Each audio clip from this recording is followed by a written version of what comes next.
Welcome to this episode of The Wisdom of Paramahansa Yogananda, brought to you by Self-Realization Fellowship, where each week you can receive inspiration and guidance from Paramahansa Yogananda's Kriya Yoga teachings. This talk is entitled, How You Can Talk with God, and it's by Sister Karuna. The subject of our service today is how you can talk with God. And to those of you who have read the autobiography of a yogi, you know that Paramahansaji would not be one to be satisfied with a one-way conversation with the Lord. He wanted to know God, to commune with God. And that is what we want, consciously or unconsciously. And during our service today, I will be sharing with you some thoughts from a wonderful little book, How You Can Talk with God. And this is a compilation of a couple of lectures given by our guru on this subject. As most of you know, our guru came to the West to show truth seekers how to find freedom in God, how to commune with God, and to realize through practice of the balanced path of yoga, meditation and right activity, the divinity of the soul within each one of us. Paramahansaji didn't come to the West to bring another religion or to lord over us how wonderful God is. His only desire was to give us a glimpse of God and to help us realize that we, as children of God, have the power to not only talk to God, about God, but with God. And Guruji gave us proven scientific meditation techniques that help us to go deep in meditation, to interiorize the consciousness. As it says in the Bible, the kingdom of God is within you. Our guru also brought an extraordinary example of what he was as a seeker and how he struggled for God, and what he is as an omniscient, omnipresent, ever-living guru. And during the service, you will hear me refer to our guru as master. And that is in recognition that he is a master, a God-realized master. Also during our service, I will be quoting from Sri Daya Mata. And as most of you know, Daya Mata was one of our guru's foremost disciples. She was the president of the Self-Realization Fellowship for 55 years. She guided the work with attunement, and she was a natural leader. But more than that, she was a true lover of God. She had that wonderful, intimate relationship with Divine Mother. This is what she said about the Guru. The world will not see one like him for many ages. Long after you and I are forgotten or become faded memories, the life and divinity of that great one, whom we call Guru, will continue to inspire souls and remind them that they too can know God. And now, after 100 years, the teachings are all around the world. Devotees are finding truth. They're finding inner peace. They are finding, through the Kriya Yoga meditation techniques, they are finding God. They are communing with God. So let us now practice an affirmation together. Affirmations, when they are repeated with deep faith, help us to realize the truth behind the words. So let us affirm. Please repeat after me.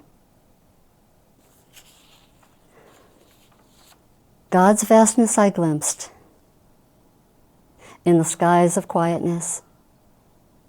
His joy I tasted in the fountains of my existence. His voice I heard in my unsleeping conscience. His voice I heard in my unsleeping conscience. Unsleeping conscience is that quiet, intuitional, guiding voice of the soul that you might say is the voice of the soul, the image of God within us. And now I'd like to read a beautiful quotation from this wonderful book, Enter the Quiet Heart. And this is a treasure. It's filled with excerpts by our beloved Daya Mata. And She focuses on how to create a personal relationship with the Lord and how to commune with God. And I'd like to read a quotation from the book. She said, "The ability to love purely and unconditionally comes from meditation, from being in love with God and silently conversing with Him in the language of your heart. I don't think there's a moment in my life that I'm not talking to Him. I'm not much concerned whether or not He talks to me. But I only know what joy comes from inwardly conversing with God and then suddenly feeling a great thrill of divine love or bliss or wisdom pouring through my consciousness. Then I know, ah, Divine Mother, it is you who give that which I seek." When Daya Mata talks about that great thrill of divine love or bliss or wisdom pouring through her consciousness, that is communion with God. Those are qualities of God. God is love, bliss, and wisdom, and speaks to us through His divine qualities. God can also be a divine awakener. Over the ages, the Lord has talked to many devotees of all religions, those who struggled and prayed and fought against illusion to realize the truth. And not all those souls were born angels. Some had to be rudely awakened. For example, St. Paul the Apostle. On one of his campaigns when he was persecuting the Christians, I guess the Lord figured it was time to awaken him. He was thrown off his horse, he was blinded by a great light, and the Lord talked to him. "Paul, Paul, why do you persecute me?" I think for our first conversation with God, most of us would like a less dramatic encounter, more of an uplifting experience. But to his credit, St. Paul became a great saint, one who is often quoted, "Pray without ceasing." And what does that mean, pray without ceasing? Daya Mata said, it means a moment by moment communing with our eternal friend. The story of St. Paul is very encouraging because we read stories of devotees who have gone through a difficult time, and then when they really are almost at their end, they turn to the Lord. In his early years in this country, our guru went through some very difficult times, and there was a time when he didn't have the funds to pay the mortgage of Mount Washington, the Mother Center here. And at the same time, one of his wealthy disciples offered to pay for that mortgage. But there was a condition. He wanted to commercialize Master's sacred teachings. Well, our guru wouldn't compromise. He would not compromise his high spiritual ideals, his spiritual values. So he refused. And that was quite a test, because he could have had that mortgage paid off, and he had to come up with it very soon. Guruji turned to Divine Mother in so many ways during challenging experiences. On another occasion, when he was going through financial difficulties, this is what he said: "If only everyone could feel the grace of God as I have felt, they would know as I do that in Him they already have everything. That was my experience in Phoenix. I was deeply, deeply praying and meditating because I had to meet a great need in the morning and someone had failed me. My prayer was not for money, but for freedom. I said to Divine Mother, why am I put to such troubles? Why do I have to face such a crisis? But I didn't stop there. I went on meditating and then prayed to Divine Mother, talk to me. If you tell me to do so, I will leave everything behind and walk out of this organization singing thy name. I do not need anything but you. I ask nothing for myself. Test me. If you will it, I shall at this moment leave everything. In thy light I shall walk away." Guruji continued, "When Divine Mother saw that I meant what I said, this is what she said: I freed thee long ago. Dance of life or dance of death, know that these come from me, and as such rejoice. What more dost thou want than that thou hast me? And Guruji said, from that day on, I found freedom. And Guruji continued, if you have in your consciousness the desire to please God above all else, He will look after you.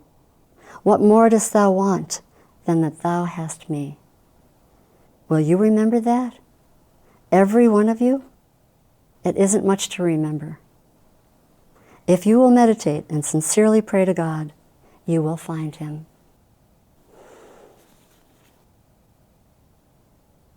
And just recently, the nuns were listening to a recorded talk by our beloved Daya Mata ji, and she was reminiscing about Guruji's struggle on paying the mortgage here at Mother Center. This is what she said. 2 months later, while teaching in Kansas City, Missouri, he met his exalted disciple of many former lives, Rajarsi Janakananda, who was destined to play an important part in Self-Realization Fellowship. This great soul, embracing the Guru as his own divine teacher and the Guru's teachings as his everyday way of life, gave the funds in which to pay the entire mortgage. Daya Mata continued, great was the rejoicing when, down by the Temple of Leaves at Mount Washington, a bonfire was made and the mortgage thrown into the flames. By the way, at Mother Center, we don't have bonfires anymore. She continued, being very practical-minded, Gurudeva took the opportunity to roast potatoes. Among the embers, the devotees gathered around the bonfire with the Guru and enjoyed the potatoes while the mortgage continued to roast until well done. Daya Mata said, these were the most delicious potatoes she's ever had. So how did our Guru receive that blessed response from Divine Mother? He asked for her response. And not just casually, he demanded. He said, talk to me. And he made the effort. He prayed and meditated. That is how we get the attention of the divine. I remember many years ago, I was visiting with my brother in his home, and I was standing in his living room talking to him and his wife. And as we were carrying on this conversation, their little 2-year-old would come over periodically and tug on my brother's shirt and ask him to play with him. And each time my brother would say, later on, honey, I'll play with you after we're finished here. And this happened about 2 or 3 times. So the child gave up on my brother and then started on his mother. And she did the same thing. Later, honey, not now, I'll play with you later. At one point, she left the conversation and she went and gave him a little toy to play with and played with him for about a minute or so and came back to the conversation with us. So at one point, as we were talking, this little child planted himself in the middle of us and said at the top of his lungs, with fire in his eyes, I need to have my needs met. Talk to me. Well, I was stunned. My brother was a little perturbed, but his mother melted. She picked that child up, embraced that child. Okay, honey, what do you need? That child would not take not now for an answer. And he got what he wanted. He got the mother's love. In the Self-Realization Fellowship Lessons, Master says, as a child of God, nothing is too good for you. He also said, our situation is like that of a child who calls for the mother, but the mother does not think it necessary to come. She sends a plaything to keep him quiet. But when the child refuses to be comforted by anything except the mother's presence, she comes. If you want to know God, you must be like the naughty baby who cries till the mother comes. You may remember that story in the autobiography where our Guru, as a young boy, wouldn't give up, until he received an answer from the divine. It was during his visit with that beloved saint, Master Mahashaya. And our Guru said, "The angelic appearance of Master Mahashaya fairly dazzled me. With silky white beard and large lustrous eyes, he seemed an incarnation of purity. His upraised face and folded hands apprised me that my first visit had disturbed him in the midst of his devotions." The saint said, "Little sir, please be seated. I am talking to my Divine Mother." And Master continued, "The bitterness of separation at my mother's death I had thought the measure of all anguish. Now a consciousness of separation from my Divine Mother was an incredible torture of spirit. Holy Sir, thine intercession. Ask Divine Mother if I find any favor in her sight."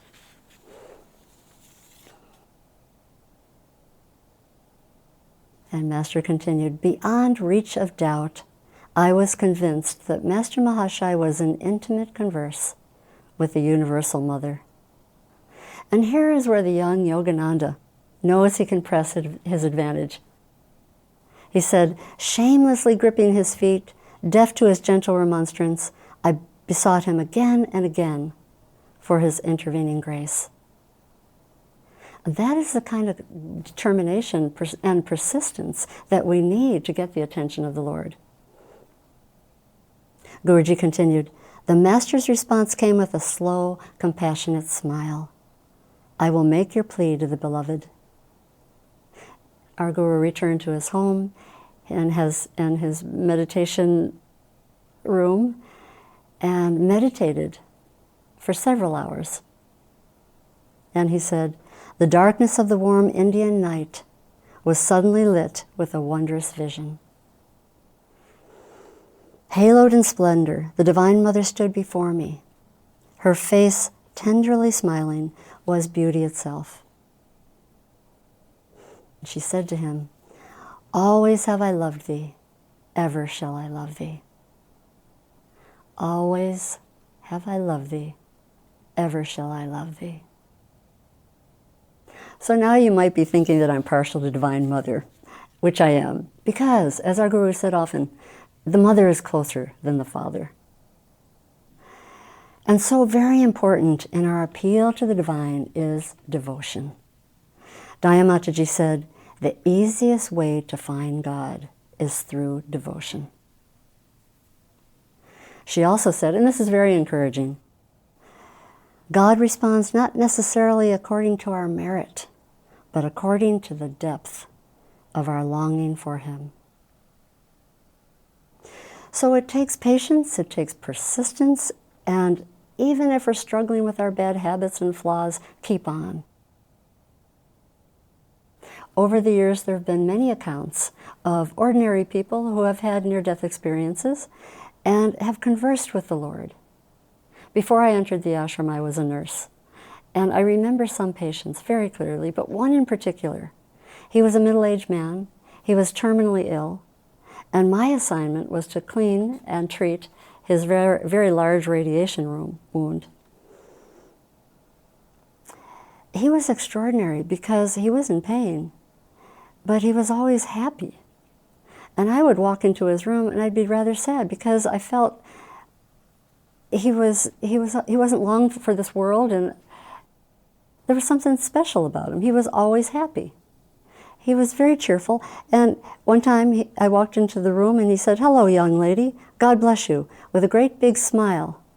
"You've come to clean up my sins?" And one day I asked him, "How can you be so happy? Don't you ever feel sad?" And I wrote it down. He said, "Oh no, I can't be sad." And then there was a long, thoughtful pause. He looked at me and he said, "I've never told anybody this, but I think you will understand. I died twice in my life, once during the war and once here in this hospital." And he said, each time I went to heaven, I wasn't able to remain. And then he said, "But my loving friend, the Lord Himself, told me it was not yet time. He said he is waiting for me and promised me when I come to heaven again, there will be no pain, no bigotry, no punishment, only happiness. That dear man said to me, "Child, I know what true love is, and I know where I'm going. That is the secret of my happiness." And he said, "You should be happy for me." And that dear soul, he passed on with a beautiful smile on his face. And I was very happy for him. I knew that he was with his loving friend.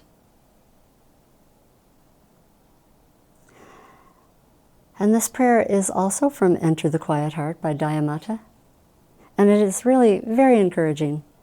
She said, "My Lord, I dare to ask you any questions. I never feel shy or embarrassed or blasphemous. You know the simplicity of my soul. You understand my longings for understanding and wisdom. You see me with my good qualities and all of my dark traits. You don't punish me because of the flaws that I have gathered around the purity of my soul. You help me. I do not try to hide my imperfections from you, my Lord.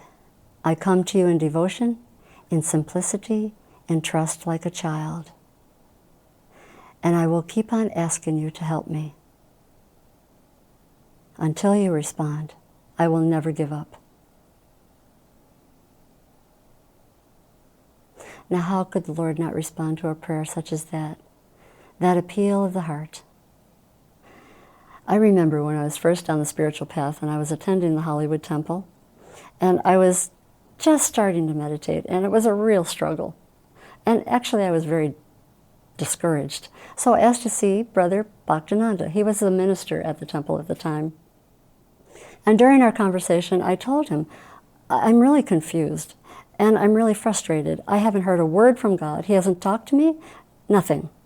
I've been meditating for 2 months, and I haven't heard a word from him. Plus, he's very complicated. He's Father, he's Mother, he's light, he's wisdom, he's knowledge, all these things." And Brother Bhaktananda looked at me with a sympathetic smile and he said, "You forgot love. You forgot patience." And then he said in his matter-of-fact way, "You need patience. Your mind is still undisciplined, and you're trying to analyze God, to understand with human understanding the cosmic Lord." He said, "The intellect thinks too much. The soul understands. Awaken your soul." He also asked me, how do you expect the Lord to respond to you when your mind is so full of discouragement and expectations? So he encouraged me again. Be regular in your meditations, pray for devotion. Cultivate that personal relationship with the Lord. Talk to him as my nearest and dearest friend. When he mentioned nearest and dearest friend, my soul just lit up. That was the concept of God that I could embrace. Someone who I could talk to anytime, all the time. Guruji said, "The Lord is the mother of all mothers, the father of all fathers, the one friend behind all friends. If you always think of him as the nearest of the near, you will witness many wonders in your life. He walks with me, he talks with me, and he tells me I am his own." As we cultivate a concept of God that appeals to us, there may be different concepts of God at different times in our lives, such as joy, understanding.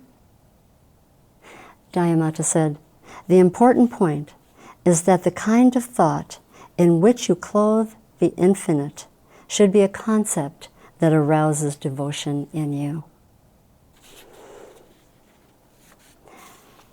Many of you might remember the story of Solomon from the Bible.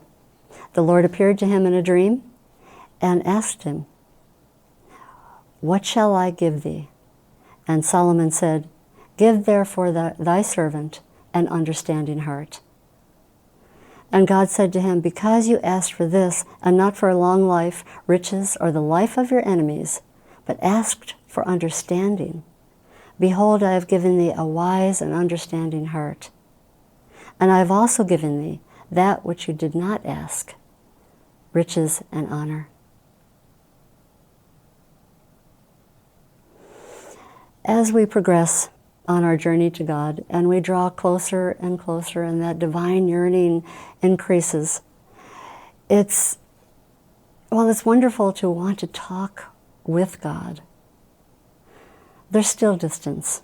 Why not reach higher and seek union with God? But how do we get to those higher states of consciousness? Through the true guru, the Satguru, such as we have in Paramahansa Ji. In his unconditional love for the disciple, he only wants our highest happiness. He is keenly interested in helping us over every form of delusion and finding liberation.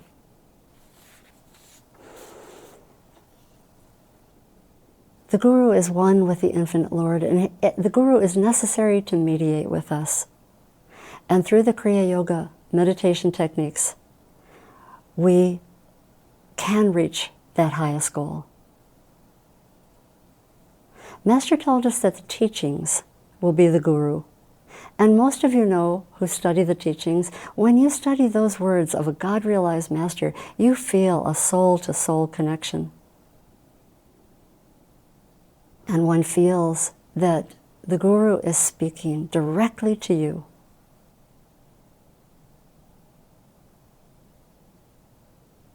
This is a prayer our Guru gave to us, and God is speaking to the devotee. Call me, speak unto me from the very depths of your heart, from the core of your being, from the very depths of your soul, persistently, majestically, determined, with a firm resolve in your heart that you will go on seeking me, no matter how many times I do not answer. If you unceasingly whisper in your heart to me, O my silent beloved, speak to me, I will come to you, my devotee.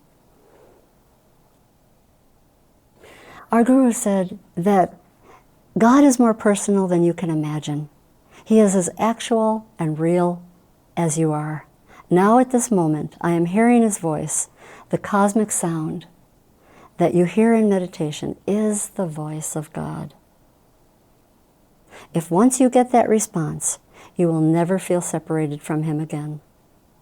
The divine experience will always remain with you. So how do we talk with God? We meditate, we pray, and we practice those scientific meditation techniques given to us in our teachings. Cultivate that personal experience with the Lord. Cultivate devotion. Be persistent. And be patient. And very important, ask the Guru's help. The Guru will lead us as far as we want to go on the spiritual path when we are sincere and we practice faithfully the teachings that he has given us. To conclude our service, this is a prayer that the Lord expressed through our Guru. To the devotional call of that child of mine who struggles, prays, and meditates in order to know me in body, mind, and soul as the ever-pervading, ever-new joy, ever-increasing bliss of meditation, I silently and deeply respond.